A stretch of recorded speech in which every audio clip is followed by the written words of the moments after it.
The little town of Wolf's Head Notch was a picture postcard of Christmas. Snow clung to every rooftop and pine bough, smoke curled from stone chimneys, and the single main street glowed with cheerful white lights. It was into this scene that Reverend Philip Hayes arrived, his small car crunching up the gravel driveway of the parsonage next to St. Perpetua's Church. He was a young man with a neat parting in his hair and a heart full of new ideas. He believed in clear sermons, organized charity drives, and modernizing old ways that no longer made sense. His first Sunday service went smoothly. The congregation was polite, singing the hymns with quiet gusto. They welcomed him with homemade pies and firm handshakes. Yet beneath the surface, Reverend Hayes sensed a peculiar current in the town. People were friendly, but their eyes held a careful, measuring look. They spoke freely of the weather and the upcoming Christmas pageant, but certain topics seemed to end conversations before they began. The mystery took shape during a visit to the town library. The head librarian, Eleanor Vance, was helping him find books on New England history. She was a gentle woman with silver in her hair and a calm, reassuring presence. As they reshelved volumes, Reverend Hayes mentioned he wanted to understand all the local traditions. "We have the tree lighting on the green," he said cheerfully, "and the children's choir at the church on Christmas Eve. I'd like to attend every community event." Eleanor's hands, which had been moving smoothly along the book spines, stilled for a moment. "Most events, Reverend," she said softly, her voice like the rustle of pages, "but some traditions here are private. They are for family, and for old families." "Private church traditions?" he asked. His interest piqued. "I am the pastor, after all. I should be part of them." Eleanor turned to look at him directly. Her kind eyes were serious. "There is a service, a midnight gathering on the eve of each full moon. It is held in the old chapel by the quarry. It is not a service of St. Perpetua's. It is something else entirely." Reverend Hayes felt a flicker of concern. A secret midnight meeting did not sound like proper church work. It sounded eccentric, maybe even superstitious. "What is the purpose of this gathering?" he pressed. "Its purpose is peace," Eleanor said simply, turning back to her shelves as if the conversation were finished. "Its purpose is safety, for everyone. Some things, Reverend, are not about doctrine. They are about promise. They are about helping people control the storms inside so the town can stay calm." Her words were a puzzle. They sounded more like a psychologist than a librarian. Reverend Hayes thanked her and left, but his mind was churning. A secret meeting about controlling inner storms? It sounded like a support group masquerading as a church service. As the new spiritual leader, he felt it was his duty to guide his flock toward proper prayer and scripture, not hidden rituals. Over the next few days, he made discreet inquiries. He asked Marcus Thorne, who ran the hardware store, about the quarry chapel. The big man's usual smile vanished, replaced by a closed, cautious expression. "That's just an old building, Reverend. Nothing for you to worry about," Marcus said, his voice final. The young EMTs, Ben and Chloe, changed the subject quickly when he mentioned midnight services. The town's polite wall had become a fortress. This only made Reverend Hayes more determined. He believed in transparency and light. If this tradition was wholesome, why hide it? If it was not, then it was his responsibility to end it. He decided, right then, that he would attend this unusual Christmas Eve gathering. He would see for himself what happened in the Moon Chapel. He would understand it. And then, he was sure, he would know how to fix it. The quiet snowfall outside the parsonage window seemed to hush the world, but in his heart, Reverend Philip Hayes was preparing to uncover a secret the town had kept for generations. Christmas Eve day was a bustle of ordinary joy in Wolf's Head Notch. Children built lumpy snowmen on front lawns. The scent of roasting turkey and gingerbread drifted from kitchens. Reverend Hayes delivered a well-received afternoon service at St. Perpetua's, speaking of light overcoming darkness. Yet his own thoughts kept drifting toward the quarry and the coming night. As families headed home to their festivities, he put on his heavy coat and scarf. The moon, nearly full, was already a pale ghost in the violet twilight sky. He took the old quarry road, his boots sinking into deep, unplowed snow. The town's cheerful lights faded behind him, replaced by the deep blue shadows of the pine forest. The stone chapel appeared suddenly around a bend, a solitary silhouette against the starry sky. It looked ancient and forgotten, its windows dark, but as he approached, he saw the soft, warm flicker of candlelight from within. People were arriving. They came quietly, alone or in pairs, moving with a purpose he never saw on Main Street. He recognized them with a start. There was Eleanor Vance, her head held high. There was Marcus Thorne, his shoulders hunched against the cold. Ben and Chloe, the EMTs, walked close together, their hands clasped tightly. He saw the postmaster, a teacher from the school, a quiet farmer. These were his congregation. They filed inside without a word. Reverend Hayes hesitated at the heavy oak door, then pulled it open. The air inside was cold, but not still. It hummed with a strange energy, like the moment before a thunderstorm. The chapel was bare. No cross hung behind the simple wooden lectern. No silver candlesticks adorned the rough stone altar. Instead, ropes of fragrant evergreen boughs and clusters of vibrant red berries were draped along the backs of the plain pews. The large, clear windows allowed the full, brilliant light of the rising moon to pour onto the flagstone floor, painting everything in shades of silver and deep blue. The people sat not in families, but as individuals, spaced apart. Their faces, lit by moon and candle, were etched with attention he had never noticed before. Eleanor's hands were clasped tightly in her lap. Marcus stared straight ahead, his jaw clenched so hard a muscle jumped in his cheek. They were not here for festive cheer. They were here for something urgent. An old man Reverend Hayes did not know walked to the lectern. He moved with the careful grace of a carpenter, which he was. This was Tom Grady. He placed his gnarled hands on the wooden sides and looked out at the gathering. He did not smile. "We gather under the witness of the moon," Tom began, his voice a low rasp that carried to every corner of the silent chapel. "We acknowledge the wildness within, the pull, the itch in the blood." He spoke not of sin, but of struggle, not of damnation, but of discipline. "Tonight, we celebrate the greater gift," he continued, his eyes scanning the room, meeting each person's gaze. "The will to hold it fast. The chain is not made of silver, it is made of promises. Promises to our neighbors, promises to ourselves. The strength of our community is our true chain." Reverend Hayes listened, perplexed. This was not a Christmas sermon. It was a lecture on self-control. It spoke of an inner beast as if it were a real, living thing that needed to be fed and tamed, not prayed away. He felt a prickle of disapproval. This was psychology, not divinity. Then Tom Grady took a deep, shuddering breath and began to hum. It was a single, deep note that seemed to come from the very center of the earth. It vibrated in the old man's chest and filled the chapel. One by one, the congregation joined him. Marcus added a rough, grounding bass. Eleanor's clear alto wove a melody round it. Ben and Chloe's voices merged into a steady, harmonic thread. Others joined, layering tone upon tone until the air itself seemed to thicken with sound. It was not a song. It was a chant without words, a powerful, resonant hum that made the candle flames shiver. Reverend Hayes felt it in his bones, in his teeth. The strange anxiety he had felt upon entering began to melt away, replaced by a profound and natural calm. He saw the people in the pews begin to relax. Marcus's shoulders slowly lowered, Eleanor's hands unclenched. A shared peace descended, woven from that collective, vibrating breath. For a moment, Reverend Hayes was swept up in it. The feeling of unity was overwhelming, but then his training reasserted itself. This was group suggestion. This was emotional manipulation, using sound and secrecy to create a false sense of peace. The true path to peace was through scripture and open prayer, not through hidden chants in a moonlit shed. As the final note faded into a silence that now felt warm and secure, Tom turned. "Peace be with you all," he said, his voice gentle. "Keep your hearts warm and your heart steadier. Merry Christmas." The people began to rise, moving toward the door with soft sighs of relief. They shared small, tired smiles, a touch on the arm, a whispered "see you tomorrow." They looked like patients after a difficult therapy session, not parishioners after worship. Reverend Hayes's mind was made up. This tradition was not just eccentric, it was isolating. It kept these people in the shadows, relying on a folk remedy instead of the true light of God's love. He knew, with absolute certainty, what he had to do for the good of Wolf's Head Lodge. As he stepped out into the biting cold Christmas Eve night, the moon overhead seemed less beautiful now, and more like a spotlight on a problem he was determined to solve.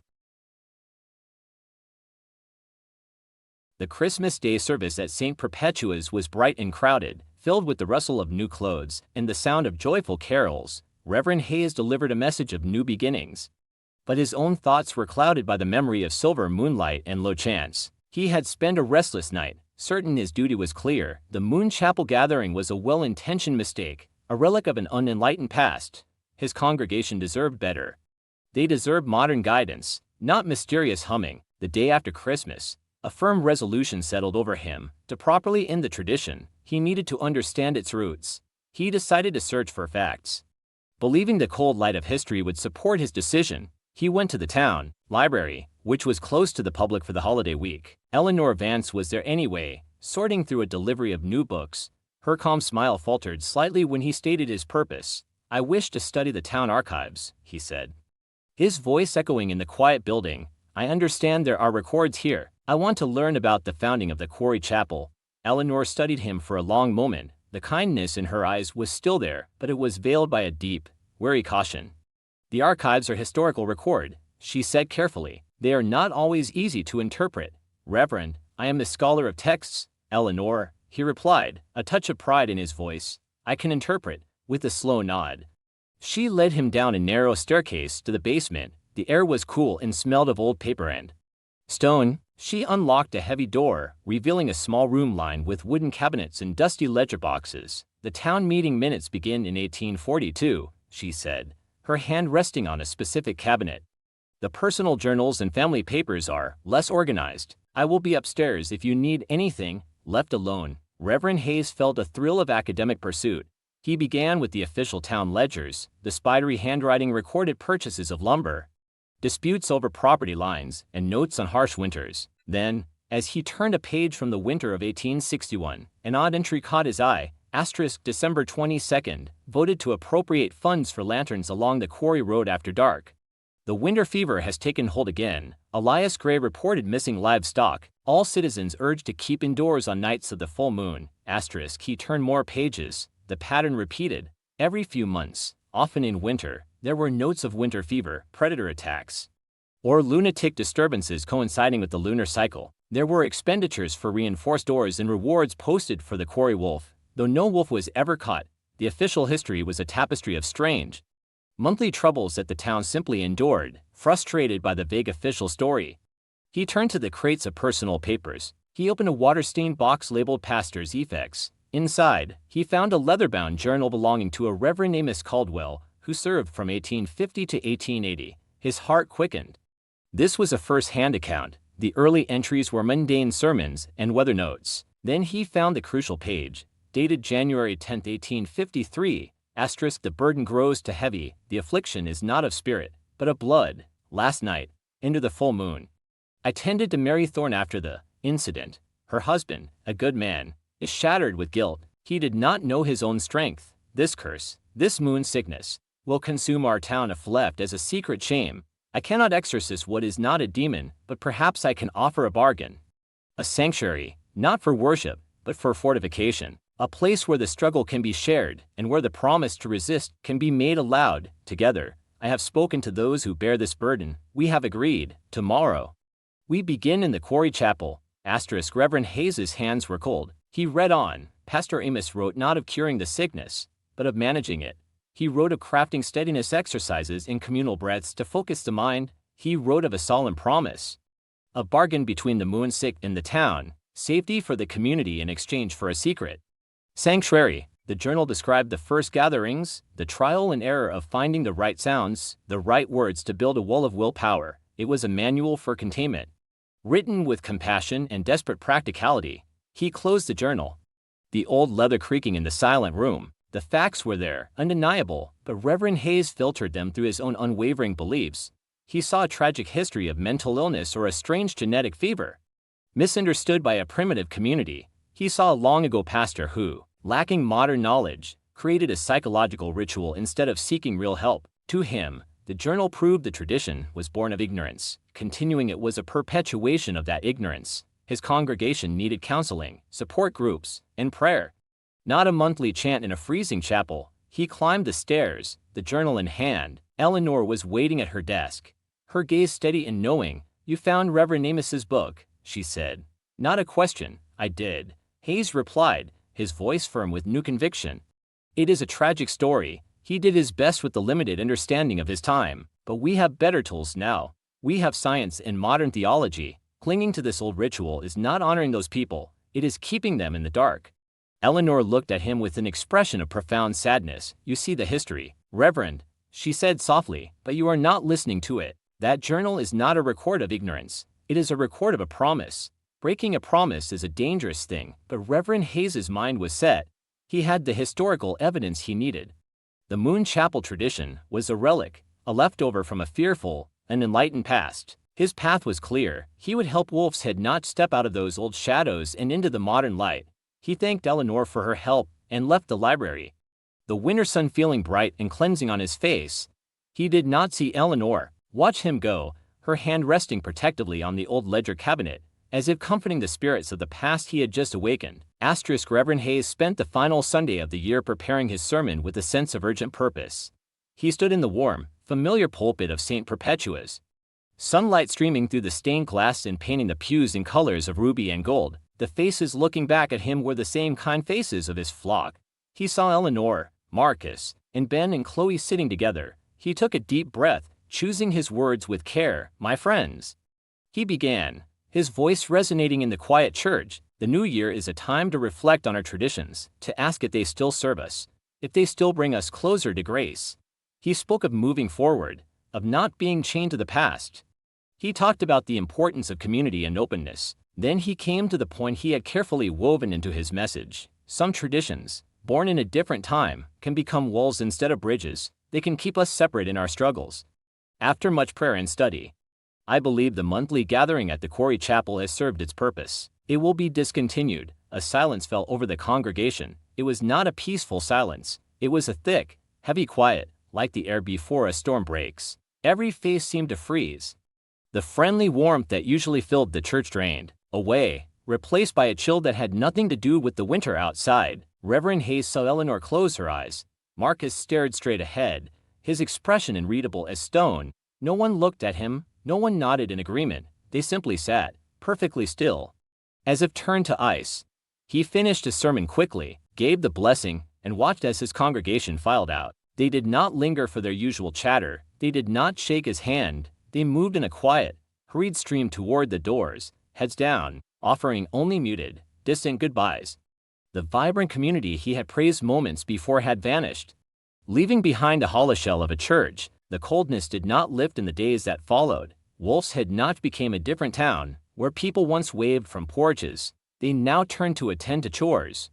The cheerful greetings in Main Street were replaced with brief, tight nods. The town had not turned angry, it had turned watchful and afraid. Reverend Hayes felt their eyes on him wherever he went, not with malice, but with the wary look one gives to a lit match held near dry kindling. Then, on the night of the first hard frost, the sound came. Reverend Hayes was reading in his parsonage study. A deep cold had settled, coating every window pane with intricate, feathery patterns of ice. The world outside was utterly still. That was when he heard it, a long, drawn-out cry that rose from the dark woods behind the town. It was not the bark of a dog or the yip of a coyote. It was a howl. It started low, a trembling note of pure loneliness, then climbed into a high, aching pitch that seemed to scratch at the stars. It held for a moment, a sorrowful song to the icy moon, before fading back into silence. The sound went straight through him. It was the most mournful, the most human, and the most terrifying sound he had ever heard. His blood seemed to freeze in his veins. This was not an animal. This was a voice filled with a grief and a warning he could feel in his bones. The next morning, the frost lay thick and white over everything. Nervous, but driven by a need to do something, Reverend Hayes walked the path to the Quarry Chapel. He needed to see the place one more time, to solidify his plans for its future use as a storage shed. The heavy oak door of the chapel was marred. 3 long, parallel grooves were carved into the thick wood, starting at head height and raking downward. They were deep. Sawdust and splinters lay on the frosty ground beneath them. They were not the marks of an animal clawing to get in. They were the marks of something powerful leaving a deliberate sign, a warning, a message carved with terrible strength. Reverend Hayes reached out a trembling hand, but did not touch the gashes. The wood was cold and raw. His mind raced, trying to fit what he saw into his understanding of the world. A bear? A vandal with a tool? But the location was too remote, and the force required was too great. He thought of the howl in the night. He thought of the closed, fearful faces of his congregation. For the first time, a crack appeared in his certainty. He had believed the Moon Chapel tradition was about managing a metaphor, about controlling angry emotions. But the howl and these claws were not metaphors. They were physical, violent, and real. The people of Wolf's Head Notch were not clinging to a comforting superstition. They were maintaining a barrier, and he, Philip Hayes, had just announced he was taking that barrier away. A cold deeper than the morning frost seeped into his heart. He looked from the scarred door back toward the sleeping town, its chimneys just beginning to smoke for the day. The peaceful postcard scene now felt like a fragile veneer. He had come to Wolf's Head not to shepherd souls, but he realized, with a dawning and dreadful clarity, that he had just unlocked a door he did not know how to close. The promise Pastor Amos wrote about was not just a historical fact. It was a living, breathing covenant, and he had just broken it. The silence of the town was not approval. It was a quiet of people holding their breath, waiting for a storm to hit. The deep scratches on the chapel door haunted Reverend Hayes. They were a brutal punctuation mark to the eerie howl that had pierced a frosty night. His tidy world of sermons and scripture felt paper-thin, unable to explain the raw power etched into that wood. He could no longer hide in his study. He needed to speak to someone who understood the history not as words in a journal, but as a lived truth. He went to find Tom Grady. Tom's workshop was a small, cluttered building behind his house, smelling of sawdust and linseed oil. The old carpenter was at his bench, not building a cabinet or a chair, but carving a block of maple with a focused, gentle patience. As Reverend Hayes entered, Tom did not look up. The shape under his hands was becoming clear. It was a wolf, caught mid-stride, its head lifted as if scenting the air. "It's not a demon, you know," Tom said, his voice calm, his eyes still on his work. He spoke as if continuing a conversation they had already started. "That's where everyone gets it wrong first. Calling it a demon gives it a mind. It doesn't have a mind. It's a force, like the wind, or a river in flood." Reverend Hayes stood silently, his prepared arguments about community prayer groups dissolving in the face of Tom's quiet certainty. "Think of it as a fire in the blood," Tom continued, turning the wood slightly, his knife shaving off a delicate curl. "A beautiful, dangerous fire. It brings strength. It brings senses so sharp you can hear a mouse sigh under the snow. It brings a wild joy." He paused, setting down his knife and looking at Hayes for the first time. His eyes were the color of the weathered timber around them. "But an unchecked fire burns down the house. It doesn't mean to. It just asterisk is asterisk. So the chapel," Hayes began, his voice unsteady. "The chanting is practice," Tom finished, nodding. He picked up a piece of sandpaper and began smoothing the wolf's back. "It's rehearsal. You see, Reverend, when the moon is full, the fire rises. It tries to take over. Your thinking mind gets small, hot. The old instincts get loud. The chant, the words, the shared focus. It's a path we build in the quiet times. We walk that path over and over in the chapel so that when the moon is bright and the fire is high, our feet remember the way. Our voices remember the tune. It's a rope to hold onto." He blew the dust from the carving. "You said we should come to prayer groups instead. That's like asking a musician to just think about a song instead of playing it. When the moment comes, your fingers need to know where to go. Your mind is too busy to remember. Our midnight mass is where we practice the song so we don't forget it in the performance." Reverend Hayes sank onto a nearby stool, the simple analogy piercing his defenses. He thought of Ben and Chloe, the EMTs. They needed steady hands. He thought of Marcus, who worked with power tools and heavy timber. He thought of Eleanor, who cared for frightened children in the library. They all needed absolute control, but there must be a better way. Hayes whispered, more to himself than to Tom. "Medicine, therapy." Tom smiled, a sad, knowing smile. "This isn't an illness, son. You can't cure the tide. You can only learn to swim with it, or build a wall against it. For generations, we built a wall together. That wall is our promise, to ourselves, and to every soul in that town who sleeps safe in their beds because we keep our watch." He leaned forward, his expression grave. "You told them you were taking their practice room away. You told them they had to face the concert without their rehearsal. Now they're scared, and a scared person holding a wildfire is the most dangerous thing in these woods." The truth settled on Reverend Hayes, a physical weight. He had seen the problem as a spiritual one, a matter of correcting flawed belief. Tom Grady was describing it as a matter of practical, physical safety. The tradition was not superstition. It was civil engineering for the soul. It was the maintenance required to keep the dam from breaking. "What do I do?" Hayes asked, the arrogance finally gone from his voice, replaced by a young man's fear. Tom placed a nearly finished wooden wolf on the bench between them. It was a creature of grace and power, not of malice. "You don't have to understand the fire," he said softly, "but you must respect it. You broke a promise you didn't even know you were making. Now you have to decide if you are part of the town, or just a visitor in it. The wolf doesn't hate you, Reverend, but the wolf must run. The only question is whether it runs on a path, or straight through the village." Tom returned to his sanding, the rhythmic sound filling the workshop. The lesson was over. Reverend Hayes left the warm, dusty space and stepped back into the cold light of day. He looked at the quiet houses, the snow-covered roofs, the children building a fort in the distance. He no longer saw a quaint town hiding a secret. He saw a fragile, beautiful balance, and he, with the best of intentions, had put his foot on the scales. For the first time, he wondered not how to fix them, but how to apologize, and how to help them rebuild the wall before the river burst through. The January moon swelled to a perfect, icy circle. In Wolf's Head Notch, The cheerful Christmas lights still twinkled on eaves and trees, but they now felt like brave, tiny stars against a vast and hungry darkness. The town's silence had deepened into a watchful dread. Reverend Hayes felt it pressing on the parsonage windows. He had spent days wrestling with Tom Grady's words, his certainty replaced by a grinding fear that he had made a catastrophic mistake. On the night of the full moon, a frantic knock came at his door. It was Chloe, the young EMT, her face pale and streaked with tears in the porch light. "It's Ben," she gasped, her breath clouding in the frigid air. "He didn't come to the chapel. He wouldn't let me stay. He's at the cabin and I can hear things breaking." Her terror was a living thing, vibrating in the still night. The chapel. The thought was a lightning bolt. The safety net he had canceled was gone. Ben was trying to face the rising tide alone in a remote cabin. Hayes's heart hammered against his ribs. This was a direct consequence of his decision. This was the wolf leaving the path. "Call for help," he said to Chloe, pulling on his coat. "There is no help for this," she whispered, her voice hollow. "Only us, only the pack, and you sent them all away to hide in their own homes tonight."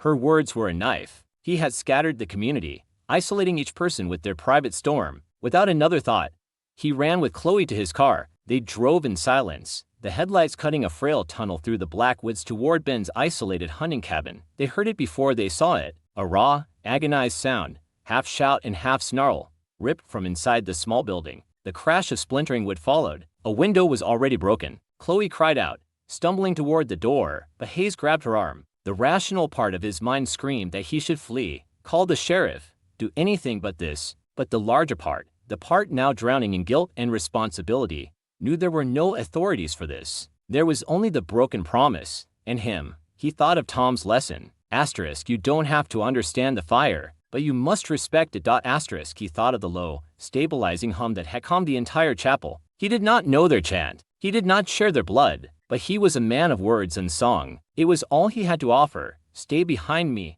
he said to Chloe, his voice surprisingly steady. He walked to the cabin door. The violence of the struggle inside shook the very walls. He took the deepest breath of his life, closed his eyes, and began to sing. It was not their wordless hum. It was the oldest, simplest thing he knew, a Christmas carol. "Silent Night," he sang, his voice trembling at first, then gaining strength as he pushed it through the door. "Holy night, all is calm, all is bright." The crashing inside stopped. A terrible, listening silence took its place. He kept singing, pouring every ounce of his will, his hope, his desperate apology into the familiar melody. "Round yon virgin, mother and child, holy infant so tender and mild." He heard a low, pained whine from within, a sound of unbearable conflict. Chloe, weeping softly, came to stand beside him. She recognized his offering for what it was, a lifeline, a different kind of rope. She added her own voice, not to the carol, but to the old stabilizing chant. Her clear, steady tone wove around his melody, a harmony of two different worlds trying to build one bridge. For a long, suspended minute, nothing happened. Then, they heard a different sound, a shuddering, human sob, the scrape of a chair, the click of a lock. The cabin door opened a crack. Ben stood there, silhouetted in the dim light from a single, unbroken lamp. He was shirtless and shivering, sweat gleaming on his skin. His hands were bloody, clenched into fists at his sides. The room behind him was a wreck of overturned furniture, but his eyes, when they met Hayes's, were human, filled with pain and exhaustion and a flicker of desperate gratitude. He had not crossed the line. The fire had raged, but it had not burned the house down. The combined song, a strange duet of Christmas hymn and ancient chant, had been the anchor he could not find alone. Ben did not speak. He simply nodded, a small, monumental gesture of thanks. Before closing the door again, softly this time, he would ride out the rest of the night locked in his own private battle. But the crisis had passed. The immediate danger was over. Chloe sank to her knees in the snow, crying in relief. Reverend Hayes stood, his own breath coming in ragged clouds, the last notes of the carol still hanging in the frozen air. He had not performed an exorcism. He had not cured anything. He had simply stood on the other side of a door and offered a thread of peace. It had been enough. Looking up at the cold, brilliant moon, he finally understood. The midnight mass was not about control through strength alone. It was about community. It was about knowing you were not alone in the dark. He had left Ben alone, and then, at the last possible second, he had chosen not to be a distant authority, but a neighbor. He had chosen to sing in the dark. It was the first real sermon he had ever given in Wolf's Head Notch. ****. The morning after the full moon dawned clear and painfully bright. Reverend Hayes sat in his quiet study, but the peace was different now. It was not the peace of certainty, but the hard-won quiet after a storm. He looked at his books on theology and counseling, and they seemed like maps of a different country. Wolf's had not operated on its own geography, its own physics of the soul. He had tried to be a teacher, but last night he had been a student. And the lesson had been written in broken furniture and a shared song. He sent a simple message to Tom Grady, to Eleanor, to Marcus. He asked, not ordered, if they would meet him at the Moon Chapel that evening. As the winter sun began its early descent, he walked the now familiar quarry road. His heart a mix of shame and resolve. He arrived first. The scars on the door a stark reminder of his failure. He did not go inside. He waited in the cold, his breath a steady plume, until he saw them coming. They came together, a somber group. Tom's face was unreadable. Eleanor's held a question. Marcus watched him with the guarded eyes of a man who had expected another betrayal. They stood before him, the very people he had pushed away, and said nothing. They were waiting for him to speak. I was wrong, he said. The words were simple, and they hung in the cold air. More powerful than any scripture he had quoted. I saw a ritual and called it superstition. I saw a secret and called it shame. I did not see the promise. I did not see the wall you maintain every single day to keep this town safe. He looked at each of them. I broke that promise. I am sorry. He saw a slight softening in Eleanor's eyes. Marcus's shoulders lost a fraction of their tension. I cannot ever fully understand what you carry, Hayes continued, his voice growing stronger. I do not share your blood or your burden, but I am your pastor, and if you will allow it, I would like to help strengthen the wall, not tear it down. Tom Grady gave a slow, considering nod. How? Reverend Hayes took a deep breath. The midnight mass continues, exactly as it always has. The chant, the pledges, the community. That is your practice, and it is sacred. It is not mine to change. He paused, choosing his next words with the care of a man building something fragile. But if you will permit me, I would like to add one thing, a single reading, at the very beginning, a short piece of scripture about peace, or courage, or the strength found in togetherness. A bridge, perhaps, between my world and yours. A reminder that this, he gestured to the chapel, to them, all of this, is also an act of profound faith. The silence that followed was thoughtful, not hostile. Eleanor looked at Tom. Tom looked at Marcus. A silent conversation passed between them. A language of glances and slight nods forged over decades. A short reading, Tom said finally. His raspy voice definitive. At the start, then you leave the rest to us. You protect the secret. You keep this place safe for us. And you, Marcus added, his voice a low rumble, you be our ally in the daylight world. Not our manager, our ally. Reverend Hayes felt a wave of relief so intense it weakened his knees. Yes, he said. That is the new bargain, and so it was. The next month, on the eve of the full moon, the congregation of the Moon Touch gathered once more in their stone sanctuary. Reverend Hayes stood nervously at the old lectern as they filed in. He saw Ben, looking tired but whole, give him a small, firm nod. He opened his Bible to a verse he had chosen with more care than any in his life.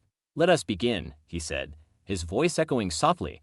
Behold, how good and pleasant it is when brothers dwell in unity. He read only the one line, closed the book, and stepped away from the lectern. He took a seat in the back pew, an observer, a supporter, a part of the wall. Tom Grady took his place.